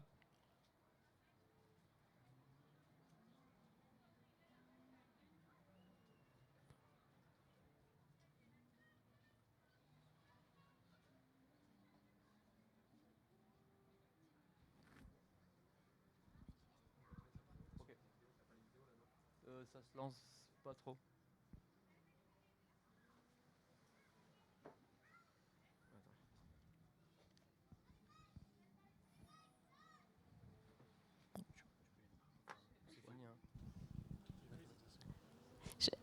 Oui, parce que tout le travail, quand on parle de travail tissulaire, sans vidéo, sans voir les exercices, la force que la patiente elle exerce et tout le processus de travail qui a été établi parce que tout est réfléchi, c'est vrai que c'est un peu abstrait et ça serait dommage de ne pas vous faire profiter du travail qui a été fait en amont.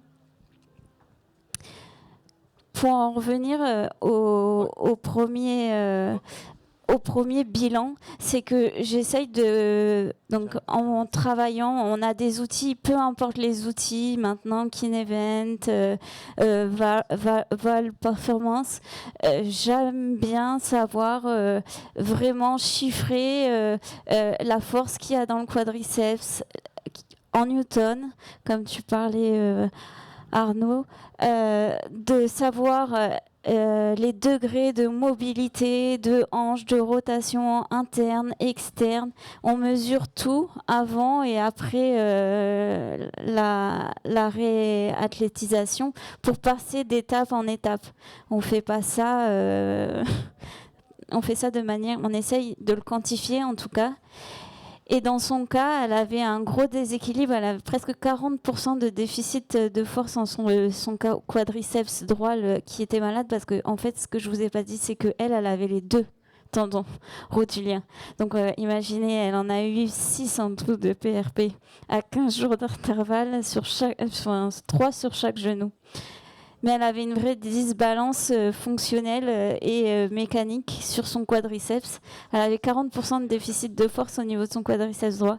Donc tout de suite, mais même à J3, J4 du PRP, on a commencé à faire du BFR sur la jambe lésée en décharge pour pas perdre toute la force et essayer de pouvoir lui faire gagner du temps. Voilà. Je pense que ça va marcher. On peut les mettre sur YouTube. Parfait. Eh ben, je pensais pas que tu étais aussi habile à combler le temps. Du coup, c'est terminé pour moi, mais je peux vous passer les petites vidéos qui auraient dû être censées arriver étape par étape. Ici, il y a quelques exercices sur le travail tissulaire et bien évidemment, c'est un peu plus concret que juste en discutant. Je vous laisse découvrir, puis après, on pourra en discuter. Donc, plutôt travail tissulaire, de la course moyenne à la course externe, en ne pas oubliant de travailler sur l'élasticité. Sur la partie 1, du coup, qui englobe le travail tissulaire, mais aussi tout le reste qu'on a parlé, on aurait des choses comme ça. En préséance, ne pas oublier de travailler l'extension, le BFR, le travail associé au niveau des hanches ou de la chaîne opposée, un focus sur des choses qu'on aurait mesurées auparavant. Une reprise du travail en charge, plutôt du travail analytique, on aurait dit sur cette phase-là, un travail à l'angle et un travail plutôt de chaîne poste et encore du travail ici plutôt orienté tissulaire. C'est plutôt la phase première où on insiste peu sur la mise en charge, on va dire, du tissu lésé. Et on profite pour travailler tout ce qui nous semble important pour la suite. Au niveau de la phase 2 ou 3, on serait sur des choses qui sont, c'est ça qu'on appelle le travail proprioceptif, une reprise de course, on continue toujours à améliorer la mise en charge progressive, on réintroduit le mouvement sportif, progressivement, on essaie de garder du conventionnel, on prépare la reprise de la course et une phase, on va dire, un peu plus avancée où on serait sur des trucs plus spécifiques à la reprise de course. Sur de l'isométrie spécifique, on avance sur la mise en charge au niveau du BFR, on améliore le travail au niveau des hanches, on attaque le travail fonctionnel et on se met à sauter courir un peu plus rapidement.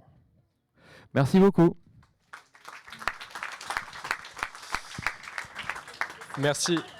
Merci beaucoup Diego. Et maintenant on va laisser la parole à Léonie parce qu'on a beaucoup parlé de toi dans ce cas clinique, mais tu vas quand même nous donner un petit mot, un petit retour en tant que sportive.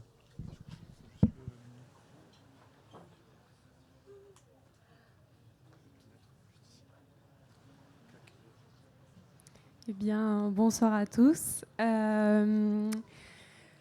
me présenter, du coup, je m'appelle Léonie, j'ai 24 ans et je pratique l'heptathlon. Je vais juste revenir sur ma discipline parce que je ne suis pas sûre que tout le monde sache ce que c'est. Donc l'heptathlon, c'est 7 disciplines de l'athlétisme qu'on réalise sur 2 jours. On fait du 100 mètres haies, du 100 hauteur, du lancer de poids, du 200 mètres le premier jour. Et ensuite, on enchaîne avec du 100 longueur, du lancer de javelot et du 800 mètres le deuxième jour. En comparaison, les hommes font du décathlon avec Kevin Mayer et nous, les femmes, on fait de l'heptathlon. Donc voilà ma discipline. Je suis plusieurs fois championne de France et j'ai 10 sélections en équipe de France. Pour remettre un peu de contexte, quand j'ai vu pour la première fois Lisa et Diego, ça faisait donc 8 mois que je m'étais fait opérer, donc en mars 2024. Et ça faisait 1 an et demi que j'avais déjà mes premières douleurs qui sont apparues en avril 2023 sur les 2 genoux. Voilà, ça faisait déjà très longtemps. Et il y avait une décision qui se présentait à moi, est-ce que je devais me refaire opérer ou non.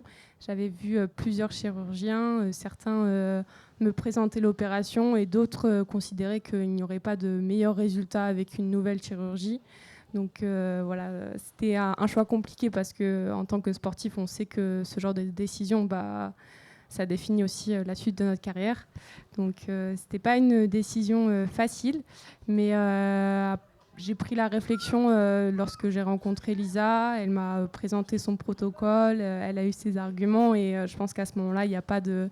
Je ne sais pas s'il y avait un bon ou mauvais choix, mais c'était celui qui me semblait le plus juste et le choix dans lequel j'avais le plus confiance. Voilà, on a commencé le cycle des PRP et en parallèle la réhab avec Diego. Et finalement, à partir de là, j'ai jamais cessé de progresser. On a vite vu la progression entre le premier et le troisième PRP aux images. On voyait déjà que les tendons se reconstruisaient. Et j'ai eu très peu de retours en arrière aussi lors de notre réhab. Et c'est ce qui m'a donné aussi un peu espoir parce qu'après 2 ans, évidemment, il y a une barrière mentale aussi qui se crée. Fallait redonner confiance dans mon corps et dans mes genoux. Et il y avait aussi le fait d'accepter que des mouvements puissent redevenir possibles. C'est-à-dire que moi, faire un squat, ça me semblait inimaginable. C'était impensable d'avoir pas de douleur pour faire un squat. Et puis, au fur et à mesure, j'ai eu des améliorations aussi dans ma vie quotidienne parce que conduire, c'était un calvaire. S'asseoir sur une chaise, descendre les escaliers, rester assise longtemps, c'était devenu vraiment... vraiment insoutenable. Donc voilà, déjà avoir ce genre d'amélioration dans ma vie quotidienne, ça a été un vrai soulagement. Et ensuite, dans ma vie sportive, j'ai vu vite les améliorations. Non, ça a été plus qu'une réussite. Oui, là où ça a été difficile, ça a été la barrière mentale, je pense, redonner confiance. Et aussi, moi, en tant qu'athlète, ça a été... je pense j'ai eu une mauvaise évaluation de mon échelle de douleur. C'est-à-dire qu'avant de les rencontrer, Lisa et Diego, lorsqu'on me demandait sur une échelle de 0 à 10 à combien j'avais mal, je pense que je répondais 4 sur 10, alors qu'avec le recul, j'étais complètement folle. J'étais plus à 8-9 sur 10, voire les pics de douleur, c'était vraiment... j'arrivais même plus à tendre la jambe le lendemain d'une compétition, mais j'avais toujours repousser les limites en tant que sportif. Et je pense que la fierté de porter le maillot de l'équipe de France était devenue plus forte que de préserver mon intégrité physique, surtout quand il y a les Jeux qui arrivent à la maison. Donc voilà, je pense que ça m'a fait aussi avancer sur la perception de mes propres douleurs. Et aujourd'hui, je sais ce que vaut un 4 sur 10 ou un 8 sur 10 en douleur. Et donc voilà, en tout cas, je me suis investie à 100% avec eux dans ma réhab et dans les PRP, même si je ne savais pas ce que ça allait donner, mais je pense que c'était important pour moi de me donner toutes mes chances, surtout dans un cadre où c'est un objectif qu'on poursuit avec passion. Donc voilà, merci à eux en tout cas. Merci beaucoup Léonie, c'est toujours intéressant d'avoir le côté patient et le côté staff médical. Est-ce que vous avez des questions? On va rapidement avoir 2-3 questions sur la présentation entière, donc que ce soit pour le docteur Mebarki ou pour Diego. Donc allez-y, n'hésitez pas, manifestez-vous si vous avez une question, ou alors sinon gardez-la pour le cocktail dînatoire. N'hésitez pas, hein, que ce soit sur Diego ou sur Lisa, ou alors sinon ils ont été très clairs aussi. Pas de questions particulières. Ok. Bon, et ben on va enchaîner avec Niels du coup. Je te laisserai te présenter et puis introduire ta présentation. Ça roule. Je prends ça ou je parle directement dans le micro? Non, tu peux parler direct dans le micro, juste ça nous convainc de le placer sur ta chemise, tu vois. C'est pour le direct. Ok, parfait. Au top.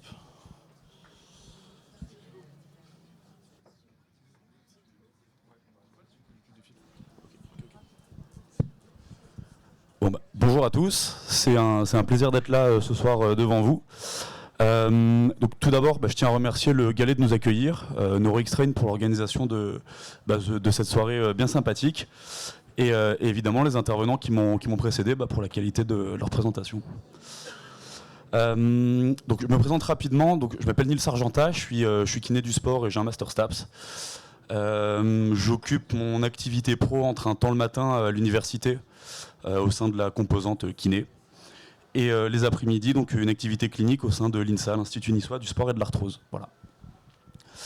Donc l'arthrogenic muscle inhibition, une entité mal connue, solution en rééducation.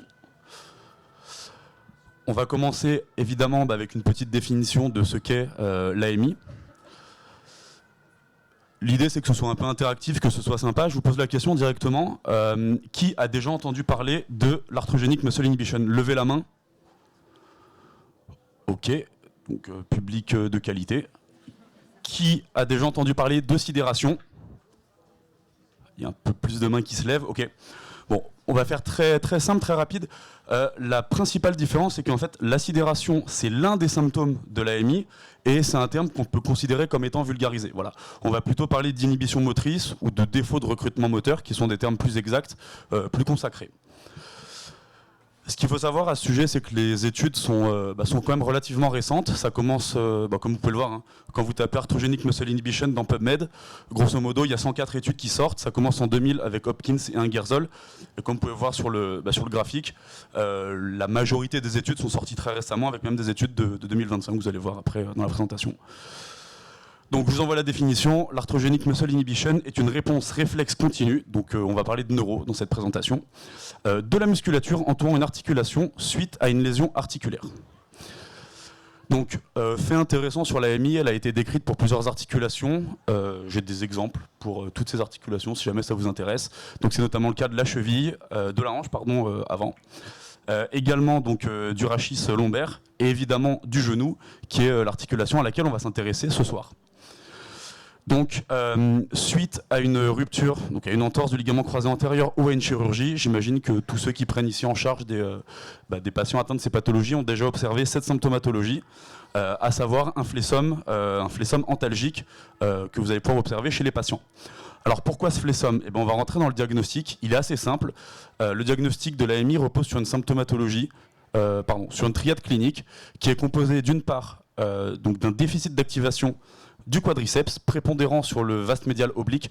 Donc le vaste médial oblique, c'est les fibres les plus basses que vous avez sur le vaste médial.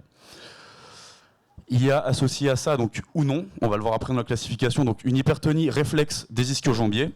Et donc en résulte, si on a l'extenseur qui est inhibé, les fléchisseurs qui sont hypertoniques, un flessum de genou. Donc la physiopatho, et donc là, attention au risque de décrochage, c'est le moment où je veux évidemment toute votre attention. Donc, suite à une entorse du LCA, on va observer un certain nombre de facteurs locaux, comme de l'inflammation, de l'épanchement, une laxité articulaire, des mécanorécepteurs évidemment qui vont être lésés, ainsi qu'une douleur. Ce qu'il faut savoir, c'est que pour chacun de ces symptômes, il y a des études qui montrent qu'individuellement, ils vont être pourvoyeurs d'AMI. Alors c'est controversé, certains vont être plus importants que d'autres, mais en théorie ils sont tous pourvoyeurs d'AMI.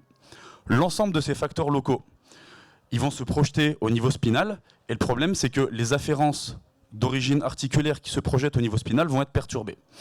On observe donc la symptomatologie que je vous ai décrite précédemment, avec donc une diminution de l'excitabilité des motoneurones alpha du quadriceps et une hypertonie réflexe des ischio-jambiers. Si ça vous intéresse, je développe un petit peu. Les réflexes spinaux qui sont mis en jeu, c'est la voie inhibitrice non réciproque 1B, le réflexe ipsilatéral de flexion, un réflexe antalgique, et la boucle gamma. On pousse encore un poil plus loin. Si ce n'était pas suffisant, donc les afférences d'origine spinale qui se projettent au niveau supraspinal vont également être perturbées et donc entraîner une diminution de l'excitabilité du tractus corticospinal, donc la voie motrice descendante, la motricité volontaire, à destination du motoneurone alpha qui va subir encore plus d'inhibition.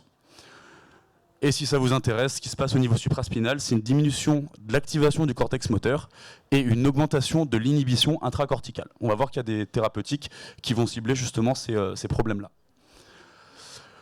En somme, retenez pas le schéma, mais pour faire simple, c'est que la commande excitatrice du motoneurone alpha, elle va être modulée parce qu'il y a un ensemble de potentiels présynaptiques inhibiteurs qui vont en fait diminuer l'activation volontaire. Je zappe sur tout ça, c'est si jamais vous avez des questions et que la neurophysio ça vous intéresse, voilà, il y a de quoi papoter après. La classification, donc c'est le docteur Bertrand Sonricoté à Lyon, qui fait partie du groupe Santi, qui l'a sorti en 2022. Donc grade 0. On a une contraction normale du vaste médial oblique. On a un patient qui n'est pas en AMI. Alors, j'avais prévu des vidéos. Malheureusement, c'est en PDF, si je ne dis pas de bêtises. Donc, il n'y aura pas de vidéo. Je vais les expliquer du mieux possible. Donc là, normalement, c'était une vidéo. Je demande au patient de contracter son vaste médial, enfin son quadriceps, pour faire simple. Et on voit qu'il y a une très bonne activation. Il y a une bonne tonicité sur le vaste médial oblique. Le grade 1, on observe un patient qui va avoir une inhibition de son vaste médial oblique sans flessum. Soit l'inhibition est facilement réversible et donc on catégorisera ce patient comme étant en grade 1A, soit c'est plus difficilement réversible et on verra les thérapeutiques qui peuvent être appliquées.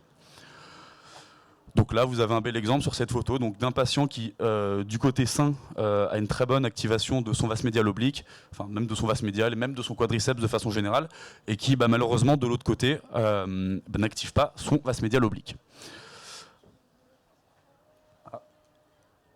Et donc, bon, je vais essayer de vous l'expliquer du mieux possible. Normalement, sur cette vidéo, on voit un patient en fait, qui active très bien son droit fémoral. Donc on voit qu'au niveau proximal, il y a une bonne activation.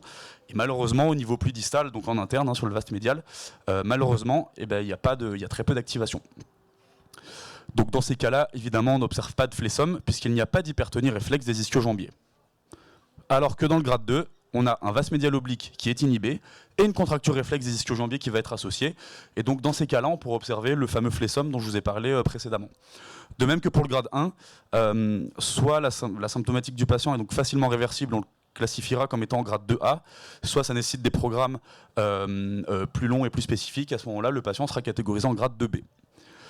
Et enfin, donc là sur cette photo, l'objectif c'est de voir à jour frisant que vous avez une hypertonie réflexe des ischio-jambiers. Là vous avez une autre photo où vous voyez exactement la même chose. Voilà. Et évidemment vous allez observer le fameux flessum dont je vous parlais.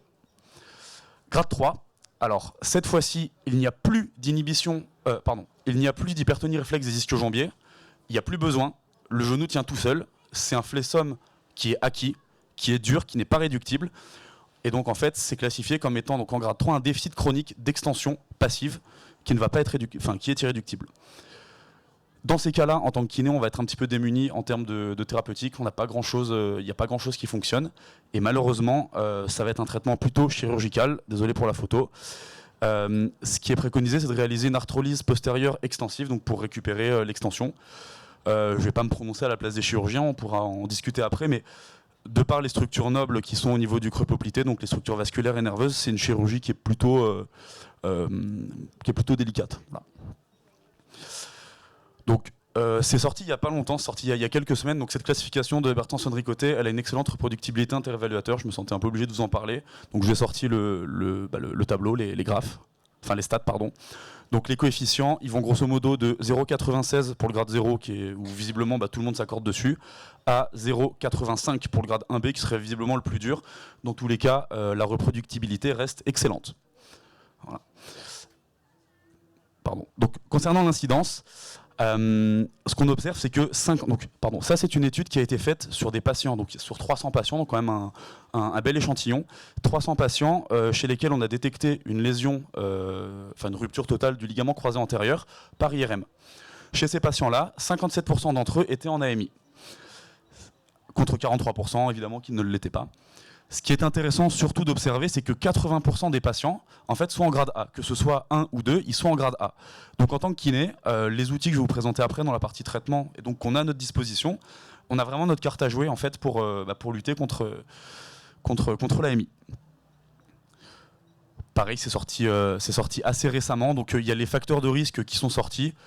J'en parle rapidement. Il y en a vraiment 2 que je trouve vraiment intéressants, donc vous pourrez regarder la slide et les apprécier un par un. Donc, c'est vraiment le principal facteur de risque avec 2,6 fois plus de risque de développer une AMI, c'est le patient qui va dormir avec un coussin sous le genou. Donc oui, le flexum est antalgique, le patient il met un coussin sous le genou, ça lui diminue sa douleur.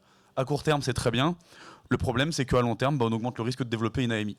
Et donc notre rôle, mais tout soignant confondu, c'est de faire de l'éducation thérapeutique auprès du patient et de lui expliquer que oui, ça lui fait du bien à court terme, mais que c'est en aucun cas une solution à long terme et que ça peut même avoir des effets négatifs, sans être non plus nocebo évidemment. Et dans les facteurs protecteurs, quelqu'un qui a déjà eu un antécédent de rupture du croisé antérieur homolatéral ou ipsilatéral, c'est la même chose, a 40 fois moins de chances de développer une AMI. Voilà. Ce qui est expliqué dans la discussion de l'article qui traite de ça, c'est en quelque sorte comme si le système nerveux en fait, était prêt à subir de nouveau le traumatisme. Voilà. Donc tout ça c'est bien, on parle de facteurs de risque.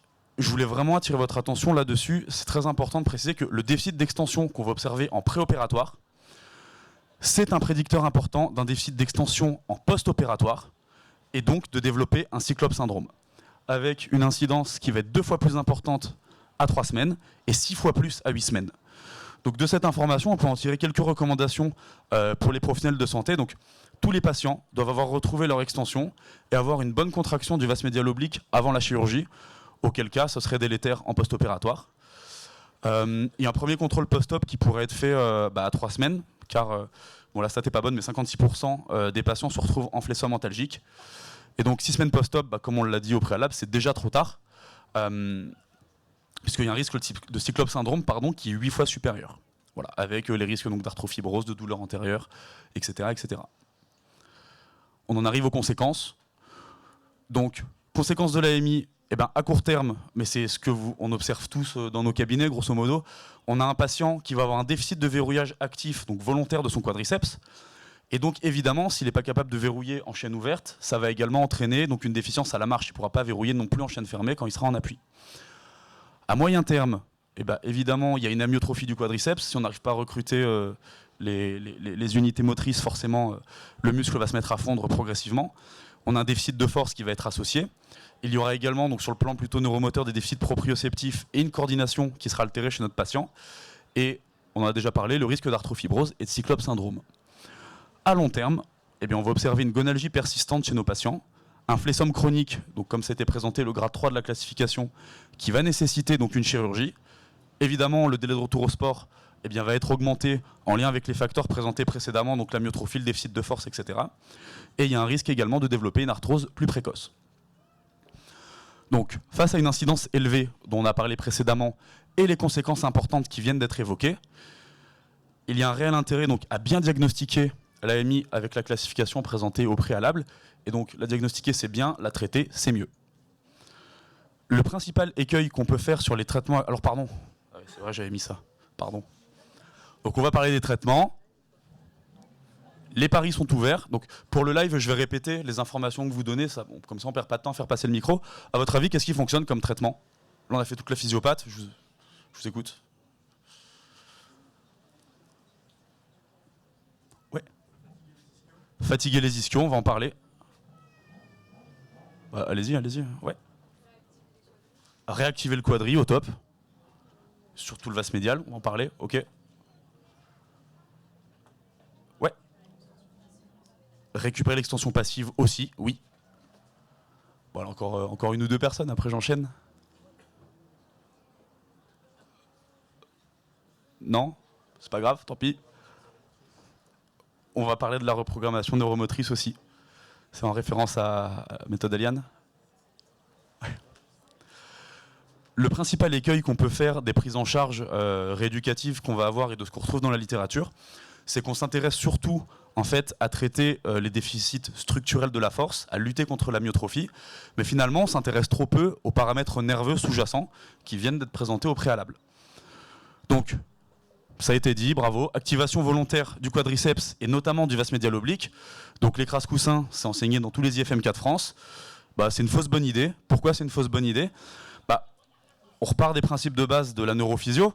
Quand on fait de l'écrase-coussin, on fait une extension de genou, mais on fait également une extension de hanche. Après le grand fessier, les principaux extenseurs de hanche, ce sont les ischio-jambiers. Les ischio-jambiers, de par leur composante de flexion de genou, ils sont antagonistes au quadriceps. Si on fait une co-contraction agoniste-antagoniste, il y a moins d'activation de l'agoniste, la neuro de base. Donc c'est bien, mais finalement, l'écrase-coussin, alors, ça peut ouvrir à débat, hein, ça dépend de la façon dont il est fait, etc. On peut être un peu plus pointu là-dessus. Mais globalement, c'est une fausse bonne idée, de la façon dont il est fait la plupart du temps. On va préférer plutôt faire du décolle-talon.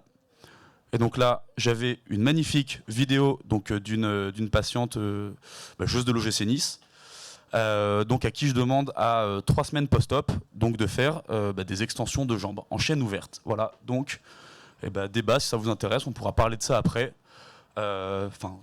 Débat ou en fait il n'y a pas de débat, mais on peut quand même en parler si vous voulez, sur la rééducation en chaîne ouverte après chirurgie du LCA. Donc, on est toujours dans l'activation volontaire du quadriceps. Donc l'utilisation de stimulation électrique neuromusculaire, pourquoi pas, c'est intéressant, on verra après le grade de preuve, mais finalement est-ce que ce serait pas plus pertinent de travailler avec un biofeedback? Et donc là, malheureusement, la vidéo ne fonctionne pas. C'est une patiente à qui j'ai mis de l'électromyographie de surface sur le vaste médial, partie basse, plutôt oblique, à qui je donne mon téléphone qui est connecté en fait en Bluetooth, et en fait la patiente elle voit directement les courbes monter quand elle active correctement son vaste médial oblique. Voilà. Pareil, on verra sur quelle structure ça agit juste après. Il y a d'autres exemples où pareil, ce sont des vidéos, donc malheureusement je peux pas les faire tourner. Grosso modo, dans ces deux vidéos, je demande à mon patient de faire un verrouillage du quadriceps, donc je lui demande de palper sa patella. Donc la palpation de la patella qui s'ascensionne correctement, c'est l'électromyographie du pauvre, ça fonctionne aussi. Voilà, on demande à notre patient de contracter correctement son quadriceps pour verrouiller. Là, c'est dommage aussi.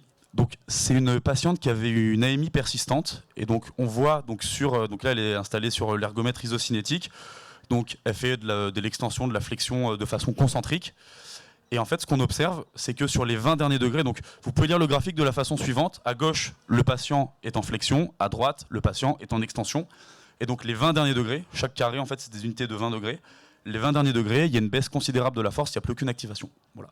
Et l'objectif, c'est de faire travailler cette patiente, donc non pas avec un biofeedback électromyographique, mais avec un biofeedback où on lui montre directement sa production de force. Voilà.